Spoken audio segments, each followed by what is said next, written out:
કૃષ્ણ, જય સ્વામિનારાયણ। આજે બીજું નોરતું છે, તો આજે આપણે માતાજીને ધરવા માટેનો એક પ્રસાદ બનાવીશું, કાલાજામ। એના માટે મેં લીધું છે ગુલાબજાંબુનું મિક્સ જે આવે છે પેકેટ તૈયાર, એક પેકેટ લીધું છે 200 ગ્રામ, અડધી વાટકી સોજી છે, કોપરાનું બૂરું છે, દૂધ છે, ખાંડ છે, કાજુના ટુકડા છે, ઇલાયચી પાવડર, ઘી છે, ખાંડ છે અને પાણી છે। તો કાલાજામ બનાવવા માટે આપણે સૌપ્રથમ સોજી લઈશું, એની અંદર દૂધ નાખી અને સોજીને દૂધમાં પલાળી દઈશું।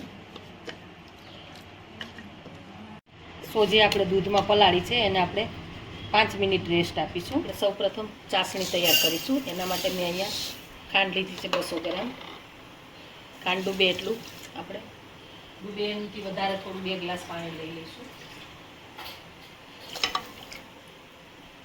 હવે ચાસણી થવા દઈશું। આપણે કાલાજામ બનાવવા માટે સૌપ્રથમ આપણે આ ગુલાબજાંબુનું પેકેટ છે એ અંદર લઈ લઈશું। એની અંદર આપણે આ પલાળેલી દૂધમાં પલાળેલી સોજી છે એ આપણી પલળી ગઈ છે, સોજી લઈ લઈશું। 2 ચમચી કાચી ખાંડ છે આપણે એ લઈ લઈશું।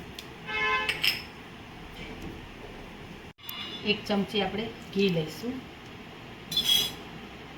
એને મિક્સ કરી અને એક ડો તૈયાર કરી દઈશું। થોડું ઘી લઈ લઈશું અને એને એકદમ સરસ મસળી અને સ્મૂથ કરી દઈશું।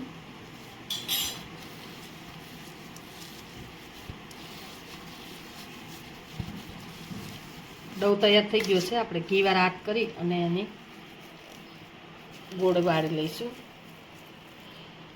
એની અંદર આપણે એક કાજુનો ટુકડો લઈશું, તમે કિસમિસ પણ લઈ શકો, મિશ્રી પણ લઈ શકો, કારણ કે અંદર કાચું ના દે ને એના માટે આપણે લઈશું।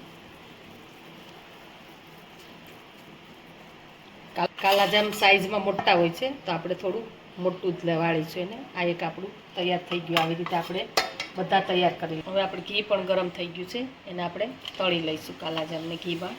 થોડું ઘી ગરમ થાય એટલે ગેસ ધીમો કરી દઈશું। ચાસણીને તાર નથી કરવાનો। હવે એમાં ઇલાયચી પાવડર નાખી દઈશું। કાલાજામ તળાઈ ગયા છે, એને આપણે પ્લેટમાં લઈ લઈશું। આપણે ચાસણી થઈ ગઈ છે તૈયાર, એની અંદર આપણે તળેલા કાલાજામ લઈ લઈશું।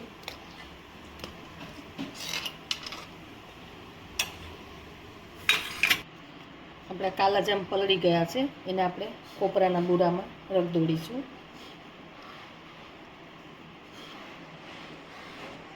તૈયાર કરી લઈશું। તો આપણા કાલાજામ તૈયાર થઈ ગયા છે કોપરામાં બૂરામાં રગદોડી। તો હવે એને આપણે સર્વ કરીશું। તો આપણે એક તોડી અને જોઈ લઈશું। જો કાલાજામ આપણા તૈયાર થઈ ગયા છે। તો તમને અમારો વિડીયો ગમે તો લાઈક, શેર અને સબસ્ક્રાઈબ કરવાનું ભૂલતા નહીં। તો આપણે માતાજીનો પ્રસાદ તૈયાર થઈ ગયો છે।